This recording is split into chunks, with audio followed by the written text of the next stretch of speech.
উল্টে পাল্টে একদম এরকম লাল করে ভেজে নিয়েছি দেখুন। আর একটু ঠান্ডা হয়ে গেছে। আর বড়াগুলো দেখুন, খালি আওয়াজটা শুনুন কতটা মুচমুচে হয়েছে দেখুন। ভেতরটা হালকা একটু এরকম সফট, আর ওপরটা ঠিক এরকম মুচমুচে। নমস্কার বন্ধুরা, সুপ্রিয়া কিচেনে আবার আপনাদের সবাইকে স্বাগত জানাই আর একটা রেসিপিতে। বর্ষার সিজন তো চলে এসছে, আর এই সময় কিন্তু সন্ধে বা সকালের টিফিনে গরম গরম আমার তো ভীষণ বিভিন্ন রকম ভাজাভুজি খেতে ইচ্ছে হয়। তো আজকে ভাবলাম খুব কম সময়ের মধ্যে, মাত্র 5 মিনিটের মধ্যে একটা বড়া বানাবো। এই বড়াটা বানানো যতটা সহজ, খেতে কিন্তু তার থেকে দ্বিগুণ টেস্টি। আপনারা ভিডিওটা স্কিপ না করে প্রথমের থেকে শেষ পর্যন্ত দেখবেন, আশা করছি আপনাদের ভীষণ ভালো লাগবে। আর যে সকল বন্ধুরা ইউটিউব চ্যানেলে এখনো পর্যন্ত আমার ভিডিওগুলো নতুন দেখছেন, প্লিজ বন্ধুরা বেল আইকন সবাই সাবস্ক্রাইব করে পাশে থাকবেন। আর ফেসবুক পেজ থেকে দেখলে পেজটিকে ফলো করে পাশে থাকবেন। ভাজা বড়া বানানোর জন্য এখানে আমি ছোলার ডাল নিয়েছি, আর ছোলার ডালটা সকালে ভিজিয়ে রেখেছিলাম। এখন কিন্তু প্রায় সন্ধে হতে যাচ্ছে, তো এখন এটাকে আমি ভেজে নেব সন্ধ্যের মুড়ির সাথে বা চায়ের সাথে খাওয়ার জন্য।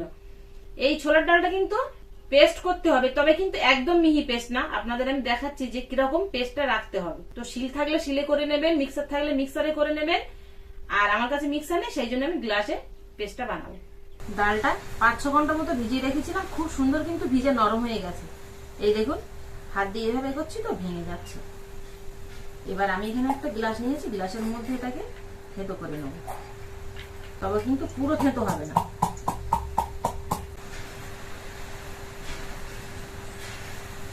দেখুন থেতো করেছি, কিছুটা গোটা গোটা আছে, দুটো একটা কিন্তু বেশ এরকম আধা ভাঙা হয়েছে, আর কিছুটা পেস্ট হয়ে গেছে। তো এরকম করে নিতে হবে। কিন্তু ডালটা পেস্ট করে নিয়েছি, শুধু ডাল দিয়ে তো বানানো যাবে না। এবার এর সঙ্গে কিন্তু আরো কিছু উপকরণ আমি কেটে নেব।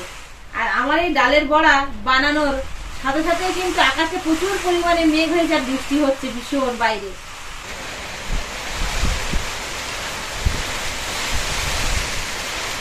এই বৃষ্টির দিনে কিন্তু দারুণ হবে খেতে।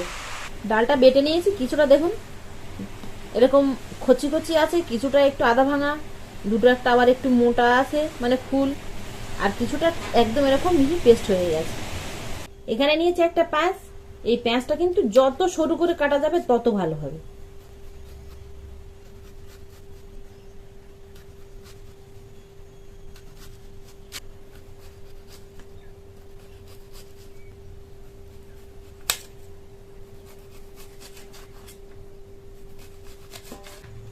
পেঁয়াজটা দেখুন ঠিক এরকম কুচি কুচি করে নিয়েছি, একদম ছোট্ট ছোট্ট কুচি। 4টে কাঁচা লঙ্কা নিয়েছি, এটাকেও কুচি কুচি করে নেব।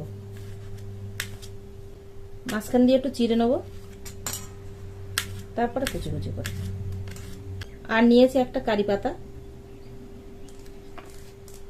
এগুলোকে একইভাবে কুচি কুচি করে নেব।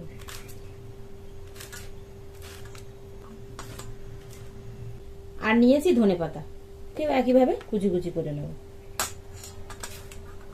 যত সরু সরু কুচি হবে তত কিন্তু ডালটার সাথে ভালোভাবে মিশে যাবে।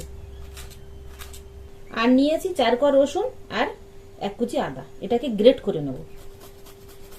গ্রেট করে নিলে কুচিগুলো ছোট ছোট হবে, পেস্ট করে নিলে হবে না, কিন্তু এটাকে গ্রেট করে নিতে হবে। এবার এর মধ্যে কেটে রাখা কাঁচা পেঁয়াজ রসুন, যে মশলাগুলো আমি রেডি করে রেখেছিলাম সেই মশলাগুলো দিয়ে দেবো। আর দিয়ে দেবো লবণ, সামান্য একটু চিনি। এবার সবকিছু দিয়ে মাখিয়ে নেব।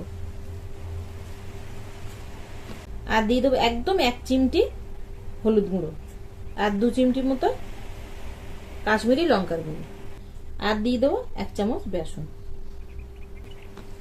এবার এই সবকিছু দিয়ে খুব ভালো করে মিশিয়ে নেব।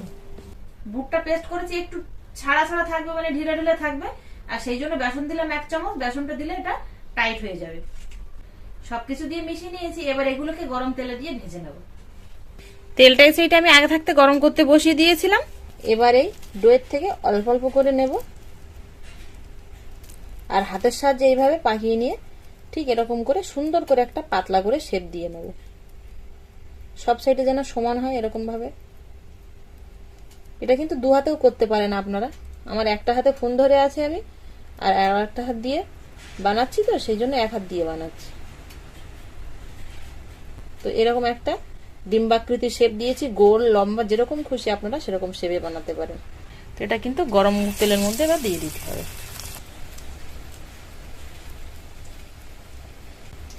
বানিয়ে রেখেও দিতে পারেন, তবে বানিয়ে রেখে দিলে এটা হয় না, এটা সঙ্গে সঙ্গে বানানোর সঙ্গে সঙ্গে ছাড়লে খুব ভালো হয়।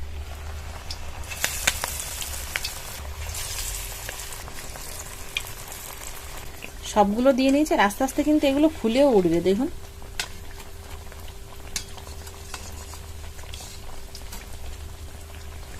যেগুলো আগে দিয়ে নিয়েছি সেইগুলো একটু উল্টে দেবো। আর মিডিয়াম থেকে লো ফ্লেমে এটা কিন্তু ধীরে ধীরে ভাজতে হবে, তবে কিন্তু ভেতরের অংশটা সেদ্ধ হবে আর বেশ মুচমুচেও হবে। একেবারে হাই ফ্লেমে ভাজলে টপ করে উপরেরটা লাল হয়ে যাবে, ভেতরটা কিন্তু ঠিক মতো হবে না। উল্টে পাল্টে বেশ এরকম লাল করে ভেজে নিয়েছি, আর সাদা থেকে কিন্তু কালারটা এরকম লালচে হয়ে যাবে। এরকম সুন্দর ভাজা হয়ে গেলে তবে কিন্তু এই বড়াগুলো মুচমুচে হবে। ভাজা হয়ে গেছে, এবার তুলে নেব।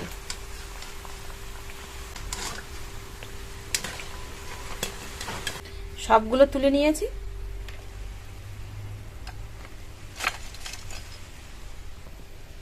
এবার একটু ঠান্ডা হয়ে গেলে আপনারা চা বা প্লেন মুড়ির সাথে বা শুধু খেয়ে দেখবেন কেমন হয়, তারপরে আমাকে বলবেন। আর একটু ঠান্ডা হয়ে গেছে, আর বড়াগুলো দেখুন, খালি আওয়াজটা শুনুন।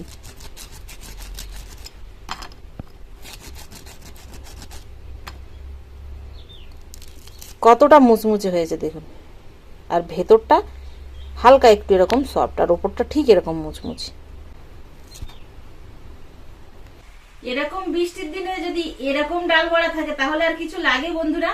আপনারা তো অনেক রকম ডাল বড়া খেয়েছেন, একবার আমার মতো এইভাবে ডাল বড়া বানিয়ে খেয়ে দেখুন। আশা করছি আপনাদের ভীষণ ভালো লাগবে। আর ভালো লাগলে প্লিজ বন্ধুরা লাইক করতে ভুল করবেন না। আবারও দেখা হবে আপনাদের সাথে পরবর্তী নতুন কোনো ভিডিওতে। ততক্ষণ আপনারা সবাই ভালো থাকবেন ও সুস্থ থাকবেন।